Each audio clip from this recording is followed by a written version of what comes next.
नमस्कार दोस्तों, कैसे हैं आप सब। सहने की आदत पता नहीं कैसे लग गई कि मौसम के बेरुखेपन का एहसास भी नहीं होता। चाहे गर्मी की चिलचिलाती धूप हो या सर्दी की बर्फीली हवाएं या बरसात की मूसलाधार वर्षा, सब आसान लगता है। काली भयानक रातें भी अब नहीं चुभती, तपते बोझिले दिन अब नहीं टिसते। एक लंबा समय गुजर गया इनसे बतियाते जूझते, कुछ पहचान सी हो गई है। ये लंबे दरख्त अब भी वैसे के वैसे ही हैं। सागर की रेत भी वही है, लहरें वैसे ही उफनाती हैं। मैं ही बदली हूँ, पहले सा एहसास कहाँ। खामोश निगाहों में कुछ टिकता भी तो नहीं। यह मेरे साथ ही होना था, नहीं पता था। जिसे अपना देवता समझा, सर्वस्व माना, पूजा की, उसी ने रद्दी कागज सा फेंक दिया। तुम मेरे इस रूप की तारीफ करते थे ना। ये आंखें जिस पे टिकेगी वह विचलित हो जाएगा। ये केसू जिस पर उड़ेंगे वह विभोर हो जाएगा। ये अधर जिसे छू लेंगे वह तड़प ही उठेगा। पर ऐसा कुछ नहीं हुआ। मेरा आंचल इन्हें देहाती दिखा। अविनाश, मेरे केसू इन्हें जरूरत से ज्यादा लंबे लगे, अधर कांति विहीन दिखे। जरूरत पर ही मेरे करीब रहे। बदन को गठरी सा उठाने पटकने में ही इन्हें सुख मिला। अंदर का मर्म इन्होंने नहीं समझा।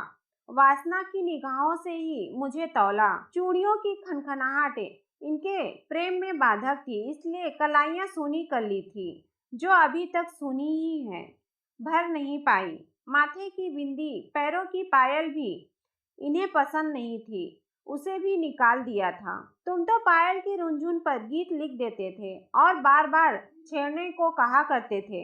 इन्हें इसमें ऐसा कुछ नहीं लगा। साड़ी इन्हें पसंद नहीं थी, विदेशी भड़कीले पोशाकें पसंद करते थे। तुमने तो कई बार झूलता आंचल खींच कर सिर तक कर दिया था। तुम्हें कैसे अनुभूति हुई थी? तुम घंटों मुझे देखते ही रहते थे, पर इस रूप में जब भी मैं इनके पास गई तो ये भड़क ही उठे। मेरी लज्जा शर्म को इन्होंने निरर्थक समझा। मैं वैसा कुछ नहीं कर पाई जैसा ये चाहते थे। खुले भड़कीले कपड़ों में मेरी कंपकपी छूट जाती थी।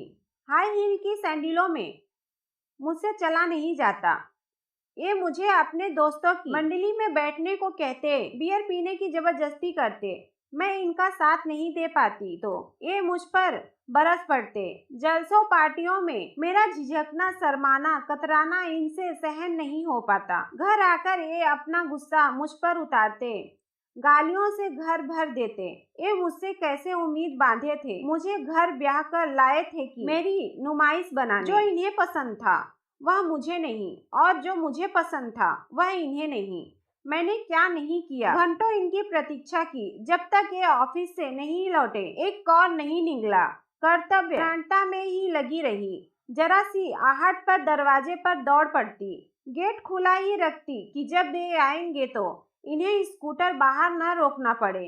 लेकिन जब अंधेरा गहरा जाता, सड़क सुनी हो जाती तो गेट बंद कर बिस्तर पर लेटी रहती। रात देर से आते ही ये बिस्तर पर ये ऐसे लुढ़कते कि इन्हें जूते खोलने का भी होश नहीं रहता। मैं ही इनके जूते खोलती। मुझे अपनी बेबसी पर रोना आता कि मेरे रूप का तिलिस्म, मेरे रिश्ते का आधिपत्य इन पर क्यों नहीं चलता। ये उछटे उछटे क्यों रहते हैं, आंखें उठाकर बात क्यों नहीं करते। मुझे अपने आप से ग्लानि होती कि मुझ में ऐसा क्या अवगुण है कि जिसकी दुर्गंध इनके नथुनों पर बैठी है। कुछ कमी अवश्य है मुझ में, तभी तो ये मुझसे इतनी दूर रहते हैं। कोई दंपति जब मेरे नजरों के सामने से गुजरता तो मेरे अंदर एक टीस सी उठती। ये लोग कितने खुश हैं, रोज ही घूमने निकलते हैं। एक हम हैं कि अंधेरे में हैं, इन्हें फुर्सत ही नहीं है। मुझसे इतना साहस नहीं होता कि मैं अपने तृप्त होठ इनके चेहरे पर रख देती, इनका सीना भींच लेती। ये एहसास तो करते कि मेरे अंदर भी एक धड़कता दिल है, जिसकी कुछ उम्मीदें हैं, आवश्यकताएं हैं। कभी इन्होंने मुझे आत्मिक प्रेम से नहीं देखा। काश ये एक बार कोशिश करते तो इन्हें वह अवश्य मिलता जिसे ये इधर उधर तलाशते थे। बाहरी चमक धमक के ये इतने दीवाने थे कि अपनी पहचान ही खो बैठे, शराब जुए को ही जीवन समझ बैठे। फिर भी मैं कभी इनके आड़े नहीं आई। इनकी स्वतंत्रता में मैंने कोई दखल नहीं दिया, अपनी इच्छाओं का गला घोटकर इन्हें समर्पित रही कि कभी तो ये सूद लेंगे। ये अपने मन की करते रहे, बात बात पर चिल्लाते रहे, बरसते रहे। मैं छलछलाती आंखों से सब सहती रही, अपने को ही कमजोर समझती रही। इनकी पहुंच भी तो दूर दूर थी, बड़े बड़े लोग इनसे मिलने आते थे, मेरी हैसियत भी क्या थी। एक दिन उन्होंने अपना बिस्तर भी दूर कर लिया, अपनी मनपसंद युवती को घर ले आए और रासलीला में मग्न हो गए। मुझ पर वज्रपात हुआ, पति सेवा की भावना सिसक कर रह गई। फिर भी मैं चुप रही, मैंने कुछ नहीं कहा। अगर कहती भी तो ये कहाँ सुनने वाले थे। मुझे धक्का मार के घर के बाहर कर देते। गुस्सा तो इनकी नाक पर ही रहता था। जब उन्होंने मुझसे बात करना भी छोड़ दिया और मेरी इन्हें कुछ भी फिक्र नहीं रही, तो मैंने अपनी जिंदगी की एक अलग रेखा खींच ली। बीमा कार्यालय में नौकरी कर ली, अर्थ का संकट टला, रोजमर्रा की आवश्यकताएं पूरी होने लगी, किसी के आगे मुझे हाथ नहीं फैलाना पड़ा। ये जब भी दिखते अपनी मौज में ही डूबे मिलते, मैं आहत हो जाती, फिर सोचती चलो खुश तो हैं। इन्हें पराजित करने की भी भावना मेरे अंदर कभी नहीं उठी और न ही कभी मैंने प्रतिकार लेना चाहा। संबंध एक तरह से विच्छेद हो चुके थे। इनके कहे कहे रात रात भर गूंजते रहते, मेरा ध्यान उस तरफ भी नहीं गया। ये अपने में मस्त थे, मैं अपनी घुटी जिंदगी में व्यस्त हो चली थी। मेरे अंदर कभी दूसरे जीवन साथी का ख्याल नहीं उठा और न मैंने इस बारे में सोचा। नौकरी की व्यस्तता में मैं इस तरह बह गई कि कोमल अनुभूतियों को अंकुरित होने का अवसर नहीं मिला। मैंने इस बारे में जितना भी सोचा उतना ही दर्द मिला, एक तरह से उनको बिसार ही दिया। तो मैं कह रही थी, जब मेरे संबंध इनसे पूर्णतः टूट चुके, तब एक दिन थके माथे से निराश मेरे पास आए।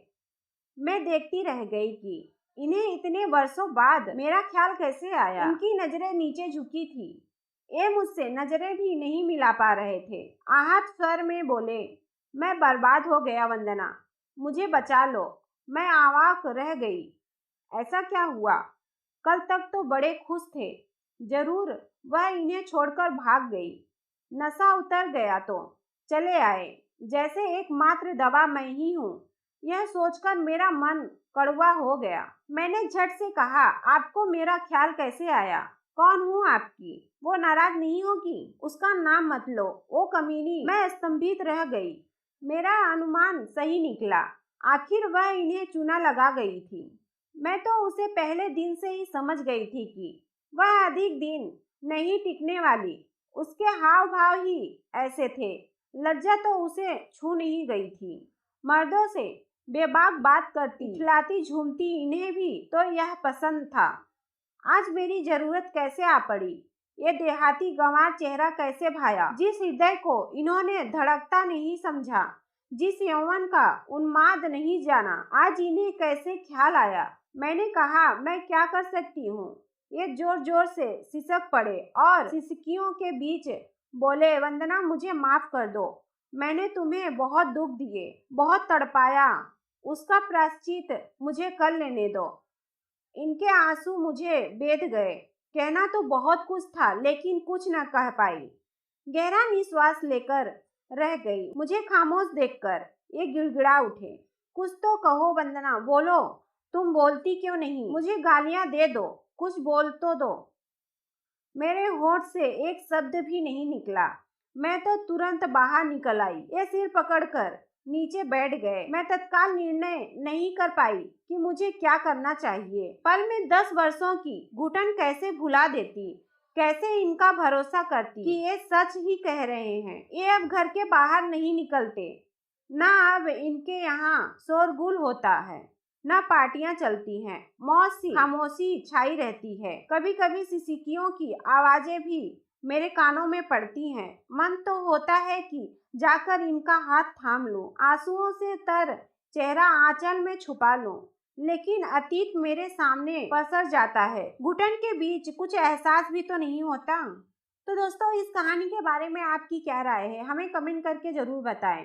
तो दोस्तों उम्मीद करती हूँ आपको ये कहानी पसंद आई होगी। कहानी पसंद आई हो तो वीडियो को लाइक शेयर जरूर करें और हाँ, नोटिफिकेशन बेल को जरूर दबाएं ताकि अगली अपडेट आपको सबसे पहले मिल सके। धन्यवाद।